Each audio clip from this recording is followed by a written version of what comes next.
This is Boxing Talk 8576. I want to talk about the Mike Alvarado Ruslan Provocative fight. It was a great fight.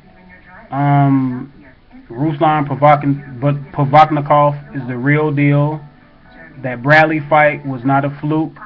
He came in, he beat up Mike Alvarado, messed his eye up, knocked him down 2 times in the 8th round, made him quit on his stool.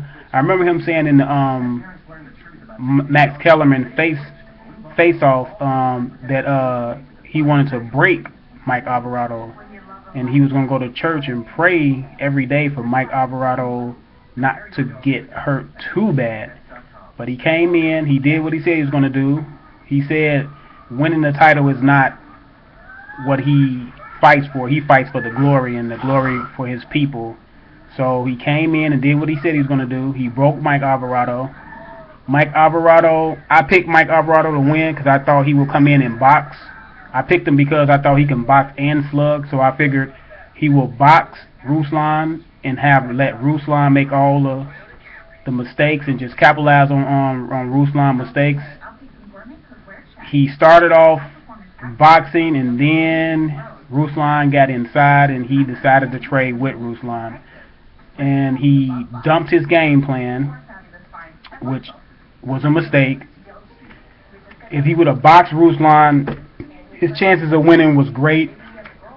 As you've seen in the Bradley fight, when Bradley decided to box Ruslan, it was a fairly easy fight for Bradley. It's just when Bradley stood there and tried to trade with Ruslan that he got in trouble, and the same thing happened to Mike Alvarado. So Mike Alvarado, he didn't get back to his boxing. Most of the time, when you say you're going to do one game plan, then the fight starts, and then you do your game plan for about a round or two, and then the other fighter gets you into that game, gets you into his fight. It's kind of hard for you to get out of that fight and back into the fights you wanted to get into, because your mind, you just changed your mind. Your mind is now made up to fight another way. See, in this case, he wanted to box Ruslan and stand his ground when he needed to stand his ground, but box Ruslan for the most part.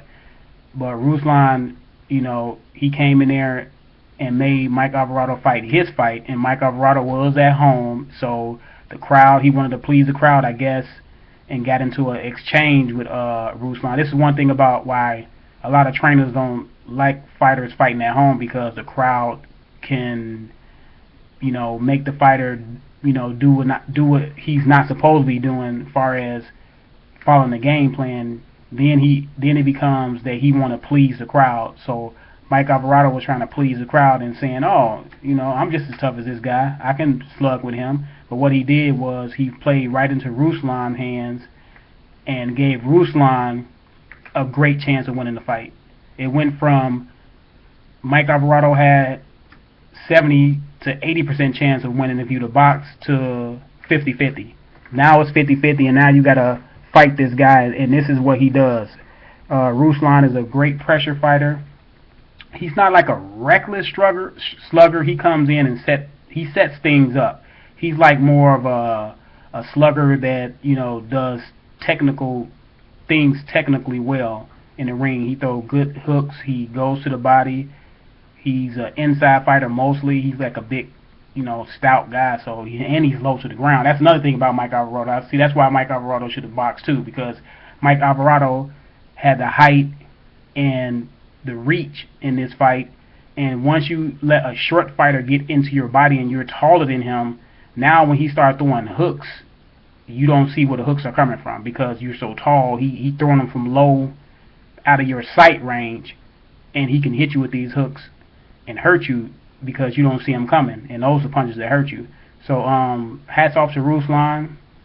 I don't know where he's going to go from here, but now he got a version of the title, but he's not the recognized 140-pound champion. Danny Garcia is.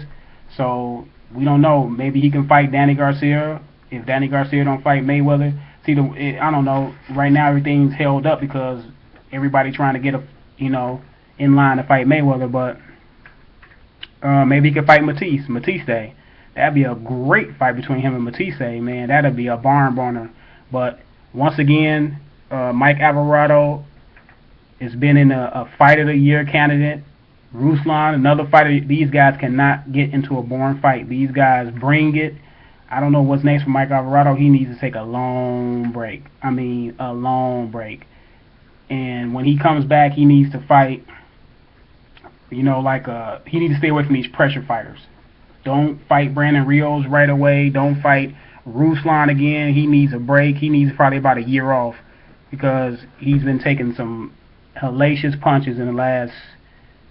I'm going back to the Bradis Prescott fight when he had his face messed up in that fight, and that was a war. He was in a war in that fight. He was in two wars with Brandon Rios, and now another one with Ruslan. I mean, I don't know.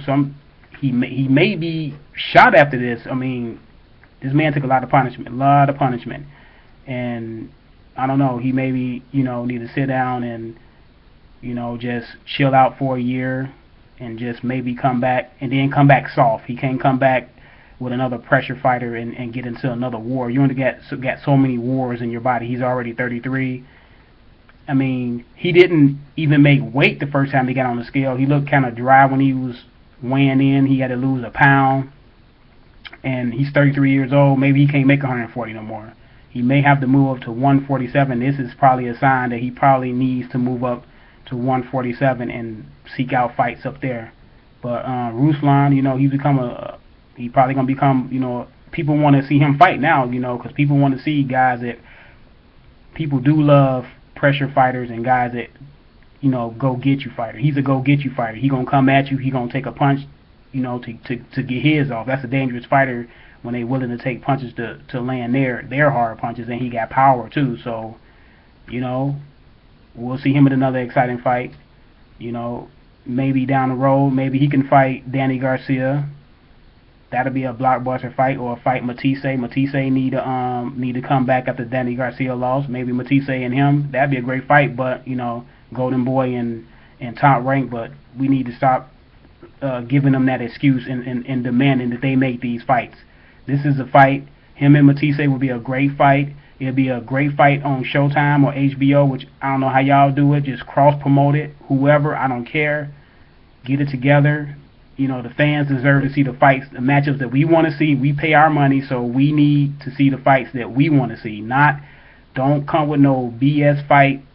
Just come with this fight. This fight, Matisse and Ruslan would be a great fight. Ruslan, Danny Garcia would be a great fight. So, this is Boxing Talk 8576. I'm out.